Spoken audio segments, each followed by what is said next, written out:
बाबा, प्यारा बाबा, भोला बाबा, अच्छा बाबा। अव्यक्तवाणी 18 जनवरी 1986।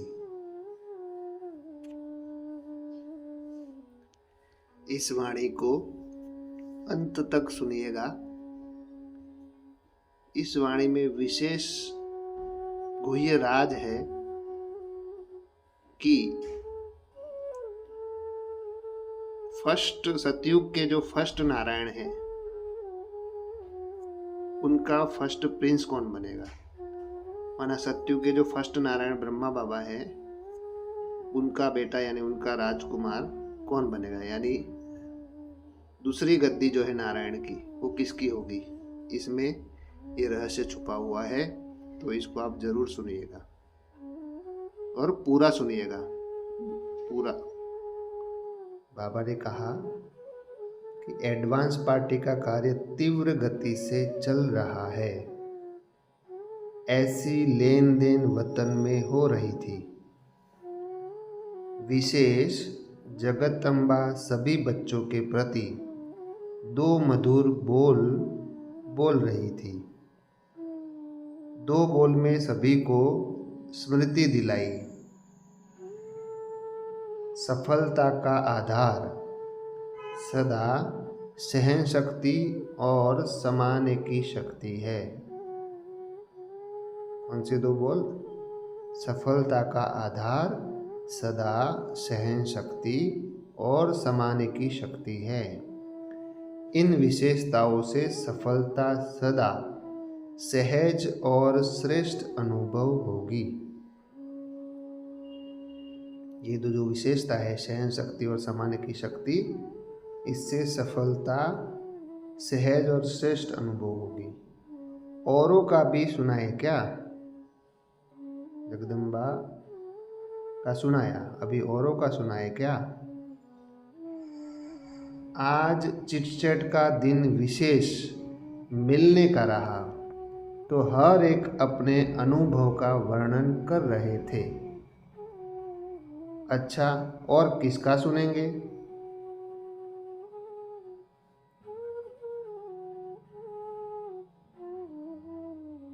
तो किसी ने कहा होगा विश्व किशोर बाबू का। तो बाबा ने कहा वह वैसे भी कम बोलता है, लेकिन जो बोलता है वह शक्तिशाली बोलता है।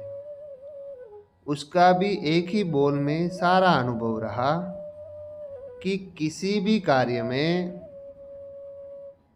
सफलता का आधार निश्चय अटल और नशा संपन्न। कौन से 2 बोल रहे? निश्चय अटल और नशा संपन्न। अगर निश्चय अटल है तो नशा स्वतः ही औरों को भी अनुभव होता है।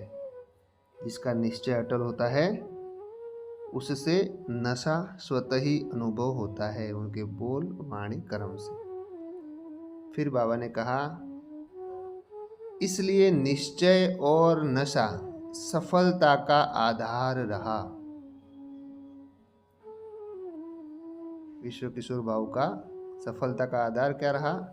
निश्चय और नशा। यह है उसका अनुभव। जैसे साकार बाप को सदा निश्चय और नशा रहा कि मैं विश्व महाराजन बना कि बना। ब्रह्मा बाबा को ये नशा रहा कि मैं विश्व महाराजन बना कि बना। ऐसे विश्व किशोर को भी यह नशा रहा कि मैं पहले विश्व महाराजन का पहला प्रिंस हूँ। ये विशेष अंडरलाइन करने की पॉइंट है। जैसे ब्रह्मा बाबा को नशा रहा, वैसे विश्व किशोर भाव को ये नशा रहा कि मैं पहले विश्व महाराजन का पहला प्रिंस हूँ। यह नशा वर्तमान और भविष्य का अटल रहा, तो समानता हो गई ना। यानी ब्रह्मा बाबा और विश्व किशोर बाबू में दोनों में यह समानता रही कि उनको नशा रहा कि मैं विश्व महाराजन बनूंगा, और विश्व किशोर बाबू को नशा रहा कि मैं उस विश्व महाराजन का पहला प्रिंस बनूंगा, यानी उनका बेटा बनूंगा। जो साथ में रहे उन्होंने ऐसा देखा ना,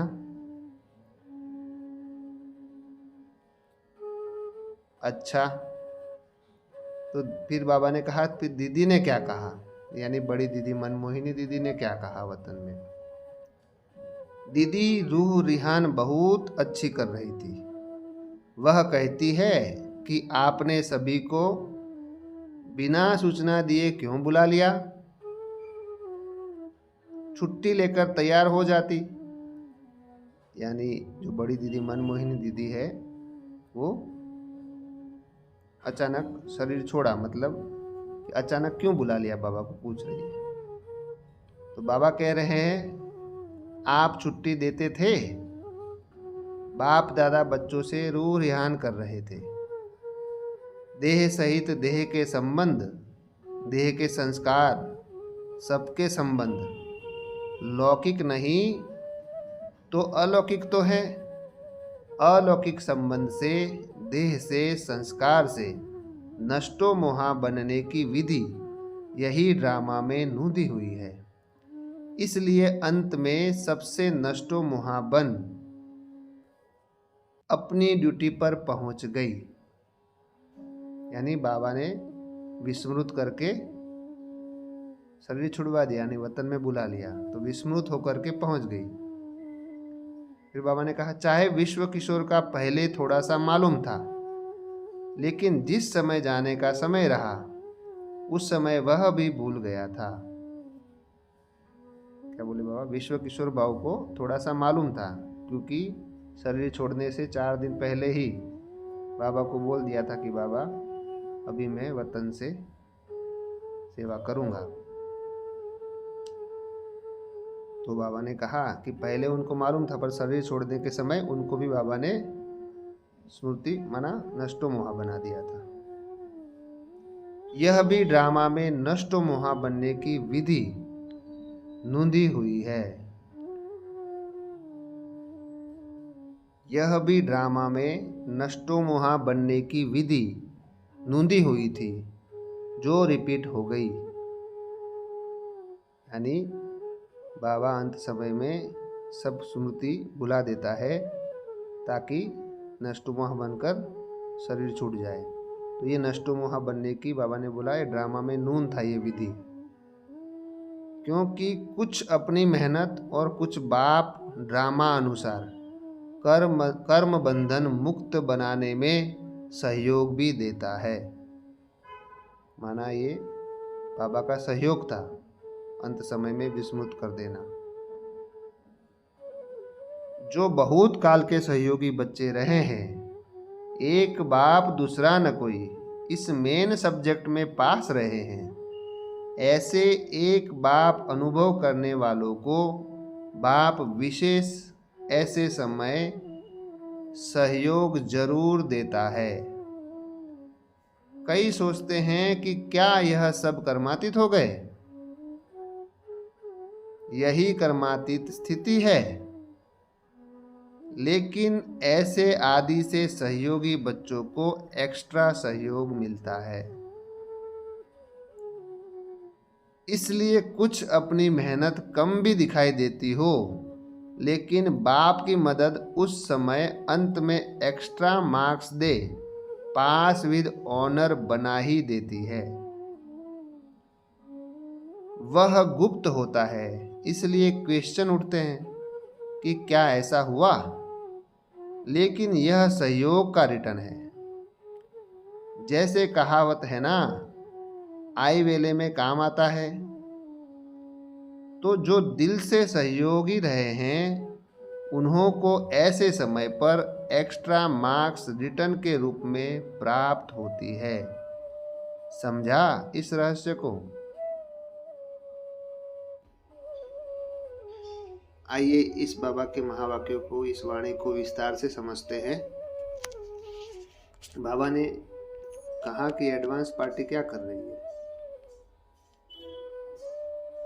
वतन में लेन देन हो रही थी बाबा के साथ और एडवांस पार्टी आत्माओं के साथ। तो बाबा ने विशेष फर्स्ट जगदम्बा माँ के लिए सभी बच्चों के प्रति क्या सुना रही थी। बाबा ने कहा कि जगदम्बा सभी बच्चों के प्रति 2 मधुर बोल बोल रही थी। कौन सी 2 मधुर बोल थी? सफलता का आधार क्या है? अगर आपको सफलता पानी है तो उसका आधार क्या है? एक है सहन शक्ति और एक समाने की शक्ति। विशेष गुण है ये सहन शक्ति और समाने की शक्ति। यानी सहन शक्ति मतलब कि जो यहाँ पे प्रैक्टिकल में हर चीज को सहन कर लेता है और सहन करने के बाद उनको समा लेता है। यानी कोई आत्मा कैसी भी हो, कैसे भी संस्कार वाली हो, उस आत्मा को आप अगर टॉलरेट कर देते हो, या सहन शक्ति है आपके अंदर, आप उनका किसी भी तरह से सामना न करते हुए और सहन कर लेते हो और फिर उनको समा लेते हो। समाना माना उनको माफ कर देते हो कि इनका भी कल्याण हो, इनका भी भला हो, तो आपने उनको समा लिया। उनके लिए मन में, दिल में कोई भी द्वेष या मलाल नहीं रखा और आपने उनको जैसे है वैसे ही स्वीकार कर लिया। जैसे बाबा हम बच्चों को जो हम जैसे है वैसे स्वीकार करता है, वैसे हम भी सब आत्माओं को जैसे है वैसे ही स्वीकार कर लेते हैं, मतलब हम समा लिया उनको। तो 2 सफलता के आधार हैं, एक सहन शक्ति यानी सहन करना और दूसरा समा लेना। इसका मतलब ये नहीं है कि अत्याचार को सहन करना। कोई पुरुष अपनी पत्नी के ऊपर मारपीट करता हो, बहुत अत्याचार करता हो, उसको सहन करना और समा लेना, ये उल्टा ज्ञान नहीं उठाना। अत्याचार को सहन करने की बात नहीं है। यहाँ पे वाणी द्वारा, मनसा द्वारा किसी भी आत्मा, कोई भी आत्मा अगर आपको दुख देना चाहती, कौन से द्वारा? मनसा द्वारा व वाणी द्वारा, तो उसको सहन करके उनको माफ कर देना, समा देना, इसके लिए बोला है। कोई अगर आपके ऊपर हाथ उठाता है फिर उसको सहन करना और फिर समा लेना, ये नहीं, ये उल्टा ज्ञान है। सहन करने का मतलब वाणी और मनसा से कोई कुछ उल्टा फुल्टा बोलता है तो सहन करना और फिर उनको समा लेना। तो ये सफलता का आधार है। इन विशेषताओं से सफलता सहज और श्रेष्ठ अनुभव होगी। अगर ये 2 विशेषता आपके अंदर आ गई, सहन करने की शक्ति और समाने की शक्ति, तो आपको सहज ही और श्रेष्ठ, सहज और श्रेष्ठ दोनों अनुभव होंगे। फिर बाबा ने कहा औरों का सुना है? वतन में क्या चीज चल रही थी? तो बाबा ने पूछा बच्चों को कि किसका सुनोगे? तो बच्चों ने बोला कि बाबा विश्व किशोर भाऊ का सुनाओ। तो बाबा ने बोला कि वह कम बोलते थे, लेकिन जो भी बोलते थे वह बहुत शक्तिशाली बोलते थे और उनका भी एक ही बोल में सारा अनुभव रहा कि किसी भी कार्य में सफलता का आधार निश्चय अटल और नशा संपन्न। यानी जिसको निश्चय है उसको उसके अंदर नशा स्वतः ही दिखाई देगा। निश्चय की निशानी है नशा, ज्ञान का नशा, योग का नशा। इसलिए निश्चय और नशा सफलता का आधार रहा। यह रहा विश्व किशोर भाव का अनुभव। फिर बाबा ने कहा जैसे साकार बाबा को निश्चय और नशा रहा कि मैं भविष्य का यानी सतयुग का विश्व महाराजन बनूंगा, वैसे ही विश्व किशोर भाव को भी यह नशा रहा कि मैं पहले विश्व महाराजन का पहला प्रिंस बनूंगा। यानी सतयुग के फर्स्ट नारायण जो है ब्रह्मा बाबा, उनके बेटे विश्व किशोर भाव बनेंगे। ये वाणी में ये गहरा राज है।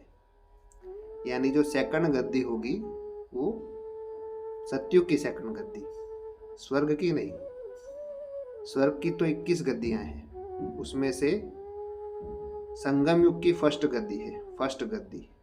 स्वर्ग की 21 गद्दियों में से जो सतयुग की गद्दी है वो वैसे सेकंड कही जाएगी, सतयुग की। क्योंकि संगम युग की जो गद्दी है, 21 जन्मों में से एक गद्दी संगम युग की है। 8 गद्दियां सतयुग की है और 12 गद्दियां त्रेता युग की है। तो 1, 8 और 12। तो स्वर्ग की फर्स्ट गद्दी संगम युगी लक्ष्मी नारायण की कहेंगे। और सतयुग की जो फर्स्ट गद्दी है, सतयुग के जो फर्स्ट नारायण है ब्रह्मा बाबा, उनके बेटे विश्व किशोर बाबू, यानी सतयुग की दूसरी गद्दी, दूसरे नारायण सतयुग के, वो विश्व किशोर बाबू बनेंगे। यह नशा वर्तमान और भविष्य का अटल रहा। माना उस समय भी उनको वह नशा रहा और भविष्य में भी, यानी जो भविष्य में विश्व किशोर बाबू पुनर्जन्म लेकर के आए हैं, उनको भी यह नशा अटल रहा। वर्तमान में भी माना उस समय भी रहा और अंत में भी। भविष्य माना अंत, और अंत क्या है? अंत आ गया अभी। तो दोनों में समानता हो गई ना, ब्रह्मा बाबा और विश्व किशोर बाबू का सेम नशा रहा, तो दोनों में समानता हो गई ना। जो साथ में रहे उन्होंने ऐसा देखा ना। तो आदि में ब्रह्मा बाबा और विश्व किशोर बाबू के साथ जो जो रहे उन्होंने ये अनुभव किया। फिर तीसरा बाबा ने दीदी के बारे में बताया, बड़ी दीदी मनमोहिनी दीदी के बारे में, कि वह भी रूह रिहान में थी वतन में। तो वो कह रही थी बाबा को कि आपने बिना छुट्टी लिए, बच्चों को बिना बताए एकदम से मुझे ऊपर बुला लिया। बच्चों से मिलने तो देते थे, छुट्टी तो लेने देते थे बच्चों से। तो बाबा ने पूछा कि क्या आप छुट्टी देते थे? और बच्चे भी क्या छुट्टी देते थे कि हाँ आप शरीर छोड़ दो करके? तो बाबा ने पूछा कि क्या आप छुट्टी देते थे मनमोहिनी दीदी को? ऐसे बाप दादा बच्चों से रूह रिहान कर रहे थे। मतलब कि उस समय जब शरीर छूट रहा होगा तो बाबा ने उनको बेहोश कर दिया होगा, और बेहोशी की स्थिति में ही शरीर छूट गया, ताकि लौकिक संबंध तो था नहीं, पर अलौकिक संबंधों में भी मोह ना जाए। तो बाबा ने कहा कि लौकिक संबंध तो नहीं है, पर अलौकिक संबंध में भी मोह ना जाए, इसलिए अलौकिक संबंध से, देह से, संस्कार से नष्टो मोहा बनने की विधि यह भी ड्रामा में नोंदी हुई है। माना बेहोशी की हालत में भी बाबा ऊपर खींच लेता है, शरीर छूट जाता है, तो ये उस समय कोई भी याद ना आए, अलौकिक क्या अलौकिक परिवार भी याद ना आए, अलौकिक संस्कार, अलौकिक देह भी कुछ भी याद ना आए। तो बाबा कहते हैं कि अंत में सबसे नष्टो मोहा बन अपनी ड्यूटी पर पहुंच गई है। फिर बाबा ने कहा कि चाहे विश्व किशोर बाबू को पहले से थोड़ा सा मालूम था, लेकिन जिस समय जाने का समय रहा उस समय वह भी भूल गया था। मतलब कि विश्व किशोर बाबू जब मुंबई जा रहे थे तो बाबा को उन्होंने उस समय बोला कि बाबा बस मैं अभी इस साकार देह को छोड़ना चाहता हूँ और वतन से सेवा करूँगा। तो बाबा ने बोला था तथास्तु, मतलब पहले से ही उन्होंने अपने शरीर छोड़ने का लिए बोल दिया था। तो उस समय बाबा ने फोटोग्राफर को सुबह सुबह अर्ली मॉर्निंग उठाया और विश्व किशोर बाबू के साथ अंतिम फोटो खिंचवाया। और फिर अंतिम विदाई, वैसे बाबा फोटो नहीं खिंचवाते थे ज़्यादा, और बाबा ने स्पेशली उस फोटोग्राफर को उठा के विश्व किशोर बाबू से फ़ोटो खिंचवाया। तो रमेश भाई ने विश्व किशोर बाबू को पूछा कि बाबा तो फ़ोटो जल्दी खिंचवाते नहीं हैं, तो ये स्पेशल बाबा ने उस फोटोग्राफर को उठा के फ़ोटो खिंचवाया, इसके लिए क्या राज है? तो विश्व किशोर बाबू ने बोला कि ये मेरा अंतिम मिलन था बाबा के साथ साकार में, मतलब पहले से उनको मालूम था अब शरीर छूट जाएगा। फिर जब विश्व किशोर बाबू ऑपरेशन के लिए गए तो बाबा ने ऑपरेशन के समय बेहोशी की हालत में ही उनको वतन में बुला लिया था। तो बाबा ने बोला कि पहले उनको मालूम था कि मेरा शरीर छूटने वाला है, पर अंतिम समय में उनको भी बेहोश कर दिया था, यानी बुला दिया था, ताकि उनको भी कोई अलौकिक संस्कार या अलौकिक मोह ना खींचे। तो बाबा ने बोला कि यह भी ड्रामा में यह विधि नूंदी हुई है नष्टो मोहा बनाने की। बाबा ने कहा कि कुछ बच्चों का पुरुषार्थ यानी कुछ अपनी मेहनत और कुछ बाबा की मदद कर्म बंधन को मुक्त बनाने में सहयोग देती है। माना बाबा भी कर्म बंधन से मुक्त करने के लिए शरीर छोड़ने के समय सहयोग देता है।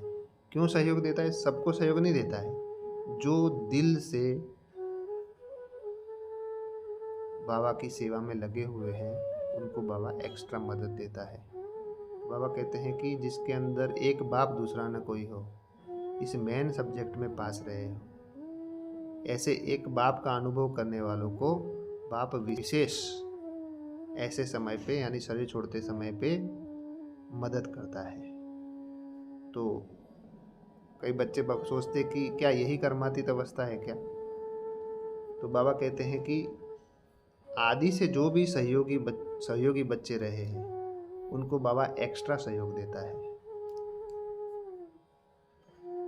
बाबा कहते हैं कुछ उनका पुरुषार्थ और कुछ बाबा की मदद, और बाबा की मदद एक्स्ट्रा मार्क्स दे करके पास विद ऑनर बना ही देती है। मतलब जो आदि से लेके अंत तक पूरे मददगार होते हैं, यानी दिल से मददगार होते हैं बाबा के यज्ञ में, तो बाबा उनको उस समय अंत में एक्स्ट्रा मार्क्स दे करके पास विद ऑनर बना ही देता है। तो जो पास विद ऑनर है उस समय कर्मातीत अवस्था के समान नहीं भी दिख रहे हो, परंतु बाबा वो जो आदि में नींव डाली है उसका जो उनका पुण्य का खाता जमा है उसकी वजह से उनको एक्स्ट्रा मार्क्स देकर के पास विद ऑनर बना देता है। और पास विद ऑनर कितने बनते हैं? 8 बनते हैं, अष्टरत्न बनते हैं। तो बाबा ने कहा कि वह गुप्त होता है, इसलिए क्वेश्चन उठता है कि ऐसे ही कर्मातीत अवस्था होती है क्या, या गुप्त में मदद करके शरीर छुड़वाने का बाबा का तरीका है यानी विधि है।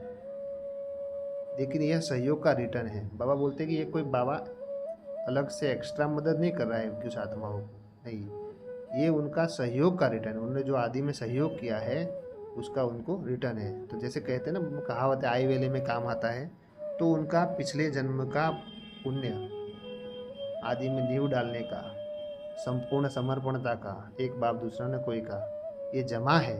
इसलिए उनके आय वेले में माना अंतिम समय में उनको ये बाबा की एक्स्ट्रा मदद मिल जाती है। तो जो बाबा ने कहा जो दिल से सहयोगी रहे, क्या लिखा है देखो, दिल से सहयोगी रहे उन्हों को ऐसे समय पर एक्स्ट्रा मार्क्स रिटर्न के रूप में प्राप्त होता है। समझा इस रहस्य को? तो जो दिल से बाबा से जुड़े हुए हैं और एक बाबा दूसरा न कोई उनके मन में है, और जिनका कर्म व्यवहार बाप समान है, ऐसे बच्चों को बाबा बहुत बहुत बहुत मदद करता है। तो हमें भी ऐसा बाबा जैसा बनना है, जैसे बाबा बोलता है वैसे बनना है। ओ मेरा बाबा, प्यारा बाबा, मीठा बाबा, अच्छा बाबा। ओ